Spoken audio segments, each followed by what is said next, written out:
What we're going to be doing is taking our list of words, our mind map, and some of the fonts that we have, and start to put together this portrait using the text tools and several other tools in Illustrator. You should have had a list of around 10 different types of fonts available on a 12 by 19-inch document. Like you see here, I've got 4. I've picked another 6 already.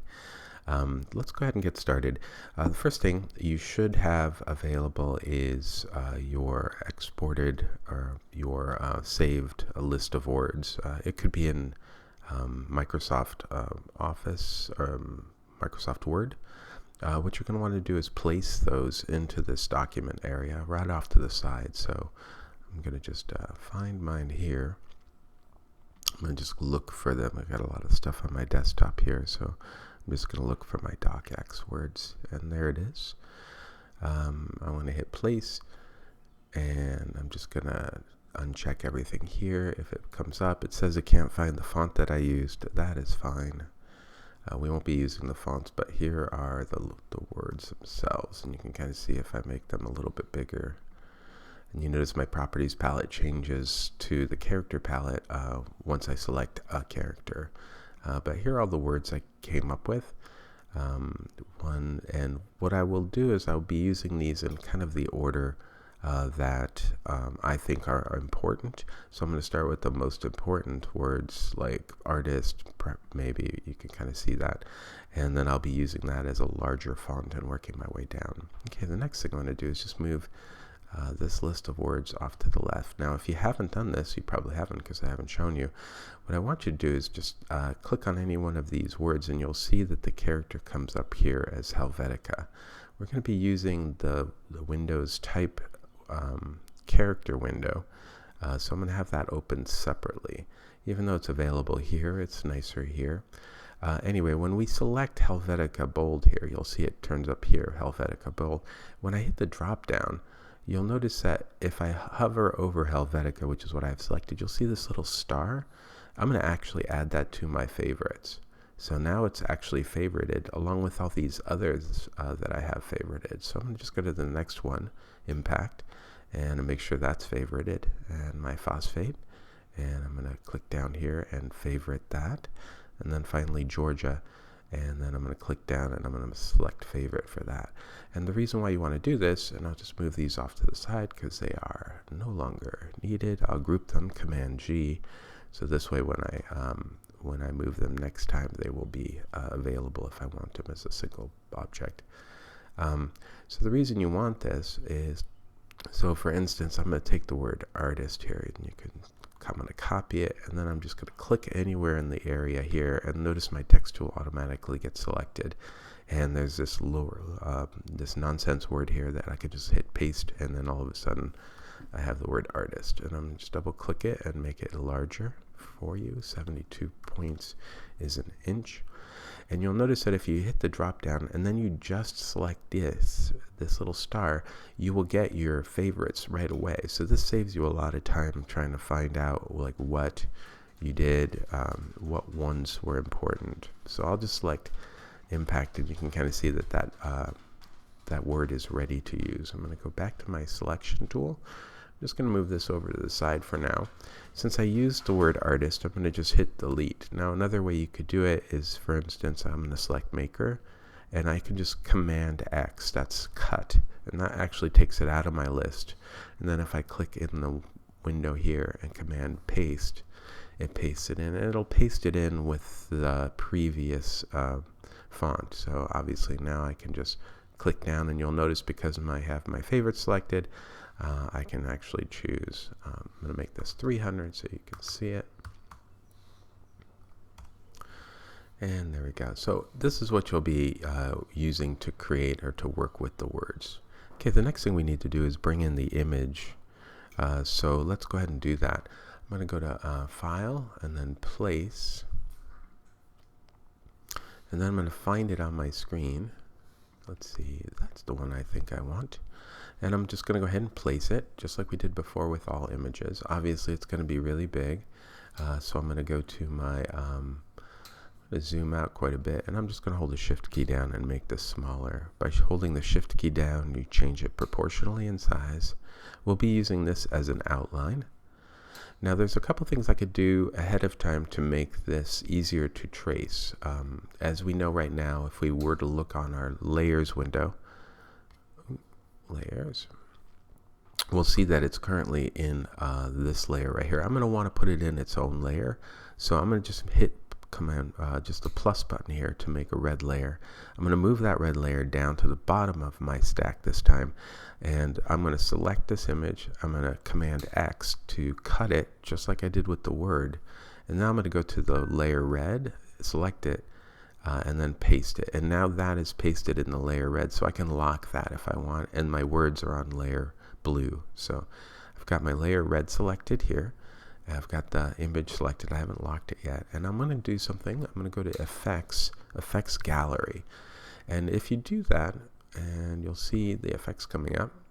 I don't know why it's sideways, but you know, there you go.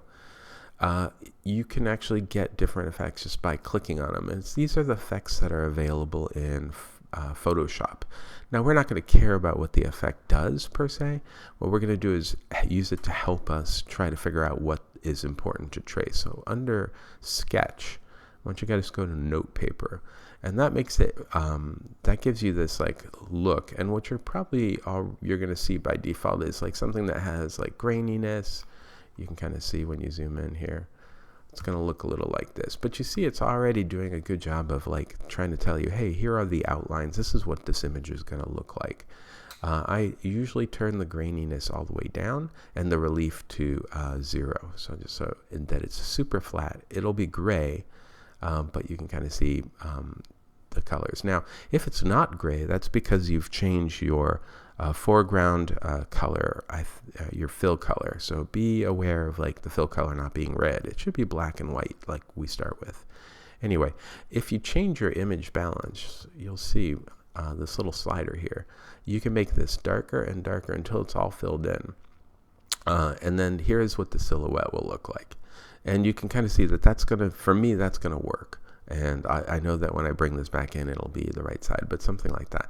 Now, remember, if you want, you could actually add these little white elements as another line drawing that you draw. And you can just make sure that when you put in any of the black text, it only fits inside of the area here. So if you want to give your drawing a little more definition, that's what's possible. But for me, I'm just going to stick with this. I'm going to hit OK. And there is the drawing, and it's ready to trace. I'm going to lock that layer and then go to layer 1. And as you are like probably aware, we'll just begin tracing with the pencil tool. So as usual, I'm going to select N for pencil.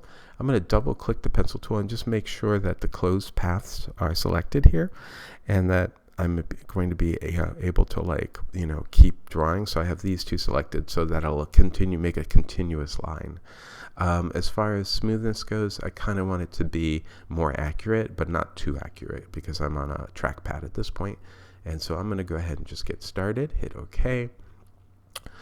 And I'm just going to draw, and you can see here's my line drawing. I'm going to select a stroke, and because I'm just not seeing it, I'm going to open up the color palette here, and I'm just going to select the black stroke, or I'm just going to select, you know, the stroke width, and that's going to give me the default color. And then this way I can actually see the stroke that I'm actually doing.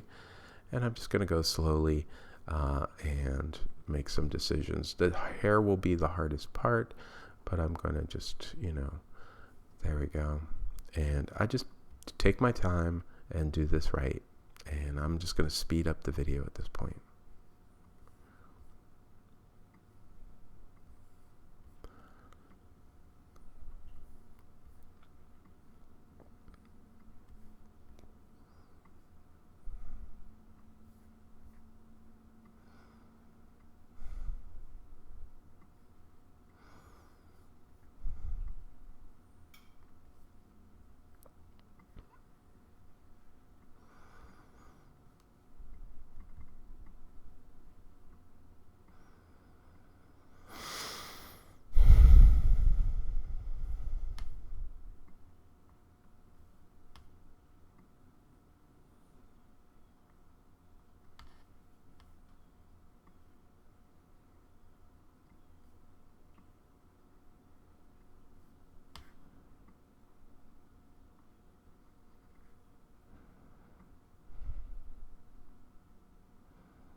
Okay, we're back, and as you can see, I've got an outline here. I'm going to switch the stroke with the fill, and this is what we're going to start with. Notice the bottom edge I wasn't too worried about because I'm going to make this larger than the size of the sheet.